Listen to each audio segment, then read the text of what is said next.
squad? We back at him again, man. When they thought it was finna end. Thank y'all for riding with me. Well, you know you forever locked in with your boys. Stories with B. At this time, family, y'all know what I need y'all to do for us, man. Like, share, comment, and I repeat. Smash that subscribe button, y'all. We're on that road to 100,000 subscribers. If you're new to the platform, welcome. Y'all know the motto, man. Kick back, relax. I got the rest of the show from here. AV Mob, let's get them, let's get them. Let's go. What's up, Mob? We back at him again, man. Kicking it off for the top. Story number one. Bluffing gone wrong. So, boom. We got this little dude. Now, the one thing that I want to point out about this story is, man, we gotta normalize being yourself. A lot of times these dudes get caught up out here because they so trying to impress the next man. They feel as though they gotta put on this facade. They gotta put on this image. They gotta wear a jacket that don't fit them just to fit in.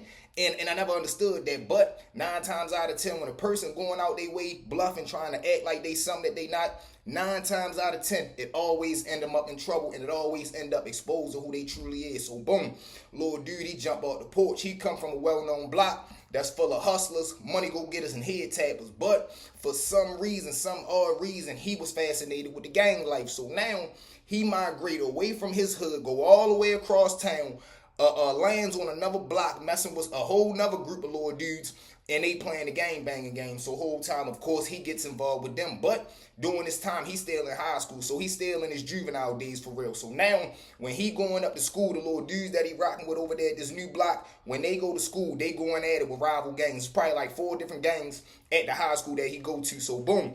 He get involved with that every day. He going up to school. He wearing the bandana. He throwing up the signs. He disrespecting little dudes. And when he round his homeboys, if they jump on somebody else, he participating in it. So now, once you jump in it one time, you on the hit list forever because you done already inflicted pain on another man. He ain't never going to forget that. He ain't never going to be like, well, oh yeah, you was only there that one time, so let him slide. No, anytime they catch you out of bounds, you get that belt put to you too. So boom. Let's just say about a week or 2 later, he decides to go to school. Now, when he wake up in the morning, he jump on the phone, call the rest of the men. They like, look, man, everybody got some shit to do today, or we just not going to school. You don't go. But the household that he come from, it wasn't really an option unless he would leave his house, go to school, and then he'd just leave with one of the men, go over their house, go chill on the block, whatever the case may be. But he wasn't built enough to do it on his own. He always had to be around the crowd. He always had to be around the rest of the men.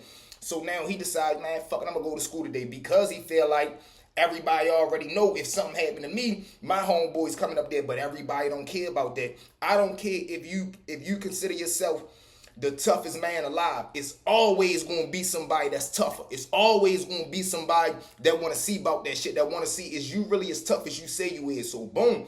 He goes up to the school. The little dude that he jumped on probably like 2 weeks ago, they fully loaded up there. They whole squad up there. And they already done realized that, shit, he the only one up here today. They really been looking for him because they usually run into, all the gangs usually run into each other earlier in the school day, probably at a dice game. Later on, you know, everybody skipping class, going to all 3 lunches. So now, whatever the case, he ripping and running all through the school for real. As he ready to leave, soon as school over, he leaving out now.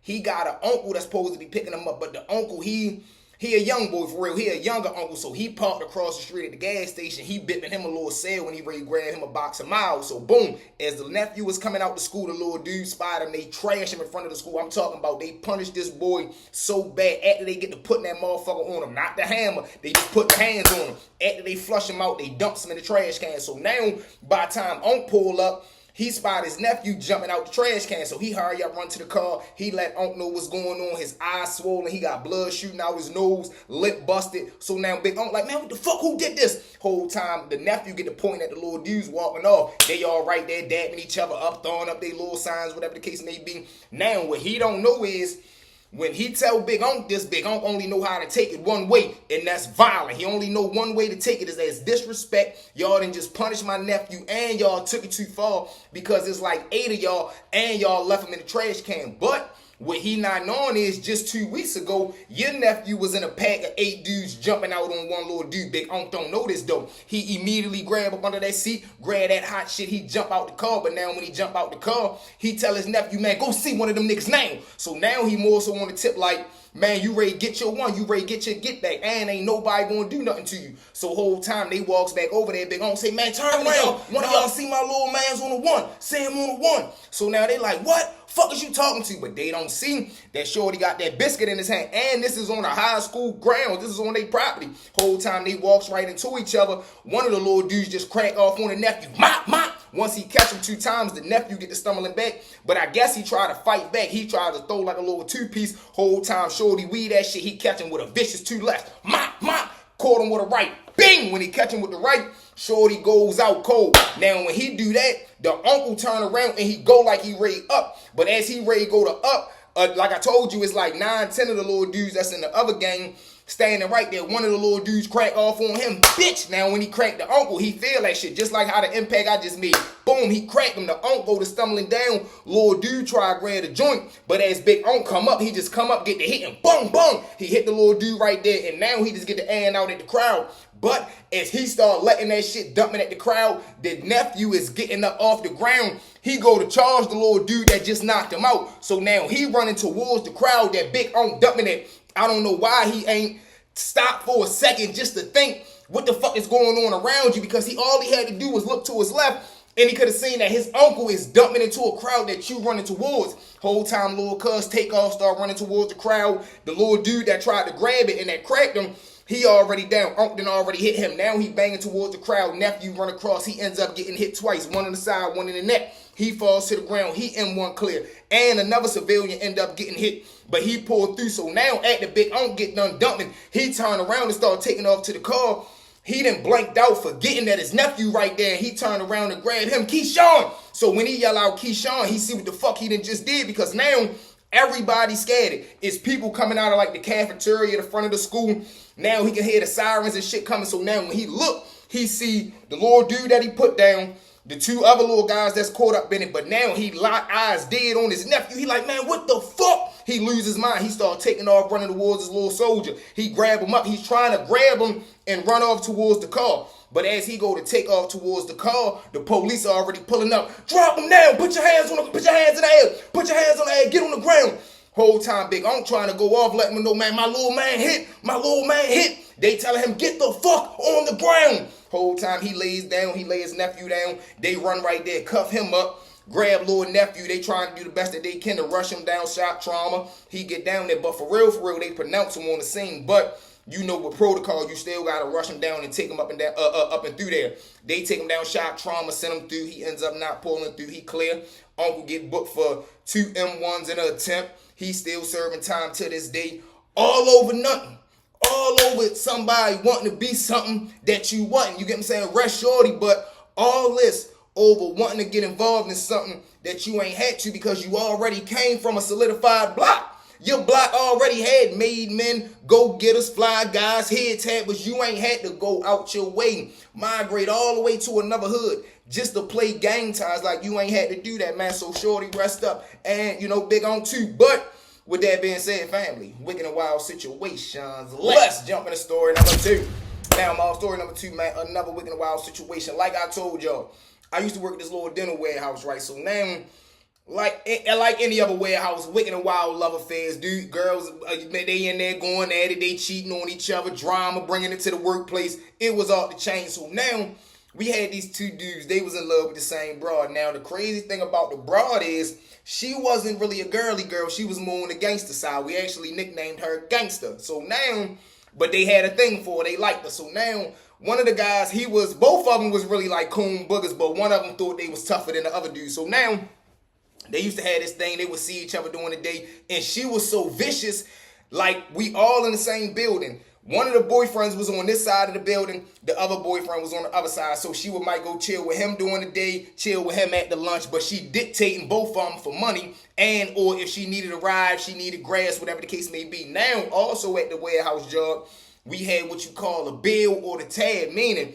if you had some doja, you would hit a nigga until payday come. But for every dime you sold him, he owe you 20. For every 20, he owe you 30. For half a Vic, he owe you double. So forth and so on. You really putting your number on top of whatever you fronting to him, because you got to wait up until a week or 2 weeks all the way until payday again. But during this time, I believe we getting paid every week, so you only got to wait like 4 or 5 days. So boom. Now, this day come, one of the little dudes, the two guys that's beefing over the girl, they do business with each other. Both of these guys are supposed to be tough, but they know that the broad mess with both of them. But in their mind, the broad mess with them more. So I guess they just cool with it. It's just a little three-way love affair. So now one day, one of the dudes go buy some grass from the other guy. He say, man, I'm gonna give it to you on payday. All right, that's a bet. Come payday, we go grab our checks. We ready to go on lunch break to go cash them motherfuckers. We go cash it now. The dude that owed the other guy, he must have been buying grass from hella other people because he owed everybody money. By the time he get done paying everybody that he owed, when he get to the dude that he owed the $40 to, he like, damn, my fault, bro, I forgot all about you. Listen, man, I know I owe you 40. Can I just double it up and owe it to you next pay? He like, man, no, fuck that, man. I just watched you pay all these niggas money, and you telling me you ain't got my shit, man. You better go get that money that you gave them, get that shit back, and come pay me, my nigga. I'm not trying to hear that shit. You got 10 minutes, but this the 2020 catch, y'all. The only reason he doing this is because the little broad sitting right there like under the little truck where them two is face to face. She off to the right hand side under the truck, but they can see that she watching. So whole time they get into their little dispute. One of the guys feel like, man, you ain't ready to embarrass me in front of our girl. At this point, it's y'all girl, y'all sharing her. Whole time they walks off, it's a 7-Eleven probably like a minute away. You could literally walk to the 7-Eleven. We all walk around the 7-Eleven. The little dudes get into an argument in there. I lie to you not. One of them goes, if y'all know the hot coffee boilers that's in 7-Eleven, he grabbed one to, like, you could pop the top off that motherfucker or something. He tries to pop the top, it don't come off. He get the largest cup they got, so he start pouring the coffee. The little dude standing next to him, but I guess he feel as though he got off on him. Shorty know what's up with me. He just getting him some coffee. He pulls a whole large cup of coffee, literally turns directly to his side, throw that shit straight in his face. Ha, bitch! Soon as the coffee hit his face, he immediately starts screaming. Ah! He started grabbing his face. I got scared because I don't know why. When I seen that smoke, when I seen the steam coming off his face, that shit scared me. I started grabbing my chest like, man, what the fuck? Whole time he cracked him. Boom! When he cracked him, he put him down, talking about get to overworking him. But the whole time in my mind is, I'm like, man, them punches probably ain't nothing compared to that goddamn heat and that steam from that coffee. Whole time the dude that's working at 7-Eleven, he gets scared. He called the police and he locked the door. So now we are trying to get out. We get to lean on him. Man, open this fucking door now. He like, man, police coming, police coming. Now we all locked in there until time out come. They come in, of course, man, get the fuck out of my face. I don't know why he locked us in here.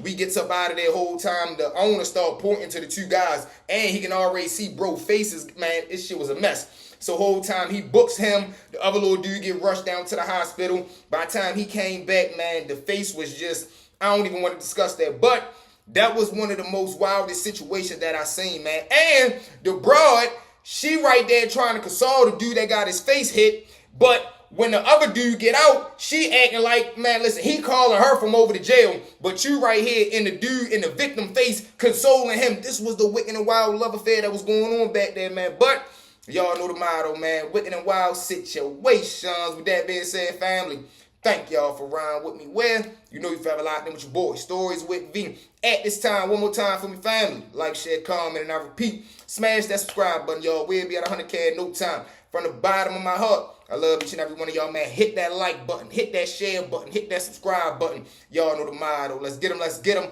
Let's go. We out.